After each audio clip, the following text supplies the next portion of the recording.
Hello friends, તો હું તમને અમુક ઇંગ્લિશમાં ક્વેશ્ચન્સ કરીશ. ટોપિક છે કેન. એ ક્વેશ્ચન જે છે એના આન્સર જે છે એ તમારે કોમેન્ટ બોક્સમાં આપવાના છે. તો ફર્સ્ટ એક્ઝામ્પલ જોઈએ. આઈ કેન સ્પીક ઇંગ્લિશ, એટલે કે હું અંગ્રેજી બોલી શકું છું.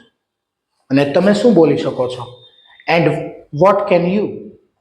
તો તમારે એક્ઝામ્પલ તરીકે કોમેન્ટ બોક્સમાં આન્સર આપો, આઈ કેન સ્પીક ફ્રેન્ચ. તો આવી રીતે ક્વેશ્ચન્સ છે એના તમારે આન્સર આપવાના છે. Okay, I can drive a car and what can you? I can use a mobile phone and what can you? I can write a letter and what can you? I can visit the Taj Mahal and what can you? ચલો, તો આમના answers આપો અને પછી videos જોતા રહો. Thank you.